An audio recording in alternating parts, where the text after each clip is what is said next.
If you're going on the great undertaking known as the Doctor Who pilgrimage, that is, watching every episode in order from beginning to end, you're going to be able to do something that you haven't done before. And that is reading the Doctor Who TV series as one story. If you've watched Doctor Who piecemeal in the past, hopping here and there, you were looking at the individual trees. When you go on the Doctor Who pilgrimage, watching every episode in order, you're looking at the forest. In this video, we'll consider the benefits of reading the entire Doctor Who TV series as a single story, and what kind of story it is.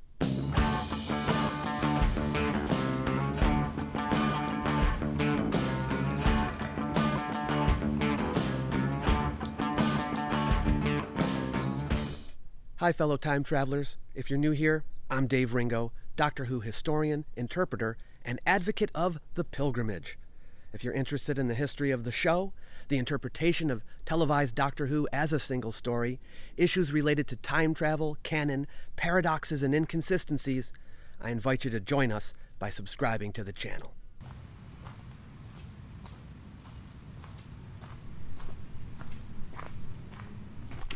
One of the interesting things about televised Doctor Who is that although it may sometimes appear to be a haphazard collection of adventures, it is in fact a unified whole. Don't let anyone tell you any differently. I say this because the people who made it intended it to be such. Each new episode is designed to be a continuation of the previous one. Mind you, since the program has been written over a long period of time, there are bound to be some inconsistencies here and there. But the cross-references from one adventure to another serve to unify it, as do developments that stretch across the adventures. Pause to consider, if you will, the Doctor Who television series as a single story. What would you say the story's about? It's not the story of a place. It's not the story of a time. Rather, it's the story of one person who has been in many places and in many times. The Doctor Who epic adventure is not presented in chronological order from the perspective of the cosmos or of any specific planet. It follows the life of the Doctor, at least a goodly portion of it. Over the decades, many actors have played the role of the central character, but the show makes it clear that we are to understand them all to be the same person. This puts the Doctor front and center. Although over the years there have been adventures recorded that take place in the Doctor Who milieu, which feature persons who may have interacted with the Doctor, the stories that do not include the Doctor are side dishes. The pilgrimage through the TV series concentrates on the main course. Although most of the program is composed of individual adventures, when we look with a wide-angle lens at the outline of the Doctor's life, since we were first introduced in An Unearthly Child, we can perceive a developing character and story arc for the hero. To assist you in keeping the various parts straight in your head, it might be worthwhile to divide the Doctor's personal story, as depicted on TV, into convenient sections. Think of it as composed of 9 primary aegons. That's a Greek literary term meaning struggles. Aegon 1. The Doctor is cut off from his home planet as a rebel and an exile. He's unable to control his travel machine, the TARDIS, which he stole, and so cannot know in advance where he'll end up. He travels throughout the universe, learning and growing, and accompanied by various companions until finally he is caught by his own people, the Time Lords, and brought to justice. This period is covered during the first 6 seasons of the classic program. He regenerates twice.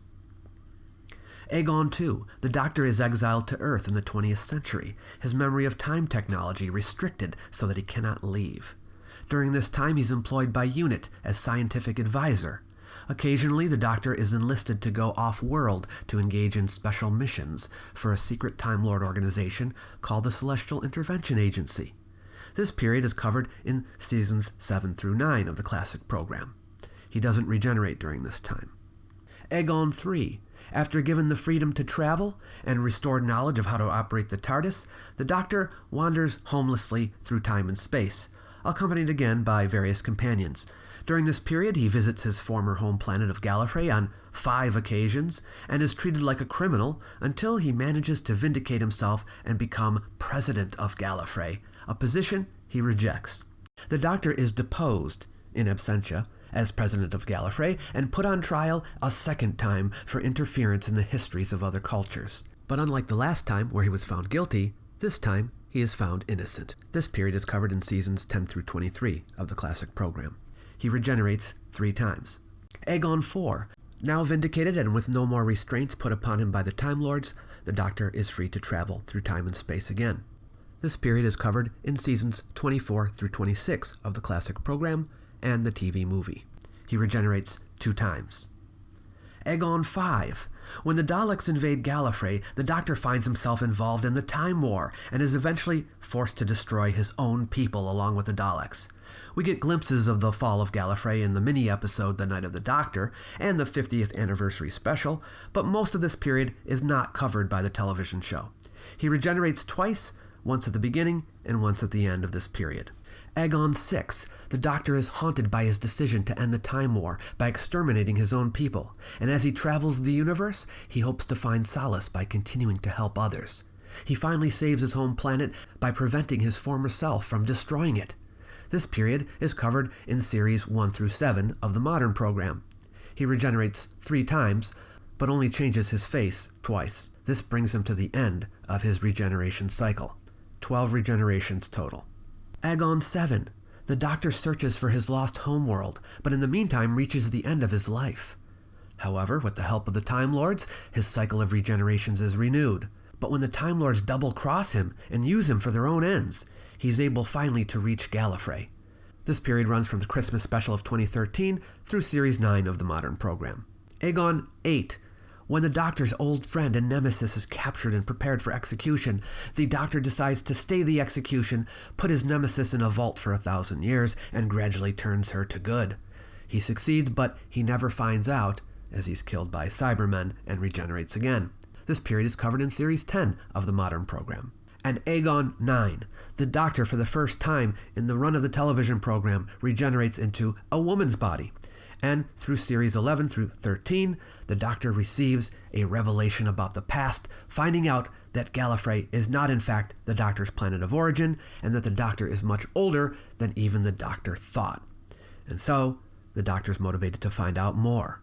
The Master has destroyed the Time Lords. What the Doctor will find out is yet to be seen. The Doctor Who story is not about how results meet expectations.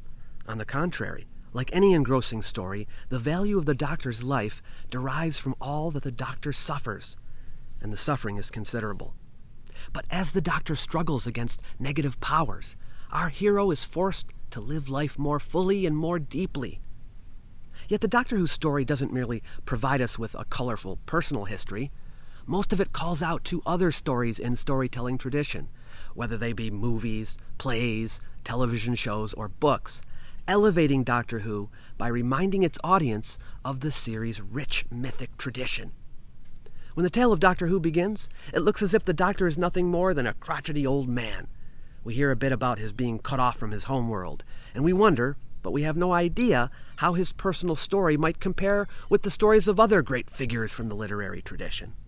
Over time, however, it will have become clear that the Doctor's personal story may be the best of all. Has any other mythic hero been in as many places or done as much? Throughout the series, we see a person deal with cruel reality, working with scarce resources, making difficult decisions, taking action despite the risks, and discovering the truth about many things. What makes this particular hero great is not what this person can do, but what this person has done. In other words, the Doctor's story is greater than the Doctor. Much like traditional folklore, Doctor Who has often used its imaginative situations, in which the outcome of wise and unwise decisions is demonstrated, as a way of pointing the way for young people, and perhaps some old-timers as well, toward constructive personal values. The originator of Doctor Who, Sidney Newman, said that he especially loved science fiction stories because, and I quote, "They are a marvelous way, and a safe way, I might add, of saying nasty things about our own society. I love the satirization and the extension of the present world, showing how it might be given slightly different circumstances. My basic passion is the world today, how it is and how it might be changed, where it ought to be changed." Unquote. The show at times has been more preachy than other times, but it has always tried to be relevant. The reason for the continuous mutation of the Doctor Who myth, the motor of the tradition, so to speak, that which ensures it will be handed down from one generation to the next, is in fact its cultural relevance. A myth makes a valid statement about human existence, and if conditions change, the myth must also change if it is to survive. Doctor Who's ability to adapt to changing circumstances is a measure of its vitality. I don't believe that interpreting or viewing Doctor Who as one long story is required. One can certainly enjoy it in pieces. One can be entertained and inspired by even one episode or a smattering of episodes. But I also maintain there is value in considering the entire program as a unity, and the pilgrimage is an exercise that encourages the viewer to do this. If you like this video, smush the like button. Maybe you have some of your own ideas on the subject. I would love to hear them. Please write your thoughts in the comments section below the video. My next video will address the objection that TV Doctor Who cannot be considered as a single story because it has too many contradictions in it. If you're interested in seeing it, click on the bell next to the subscribe button and you'll be notified as soon as I post it. Thanks, and safe travels in time and space.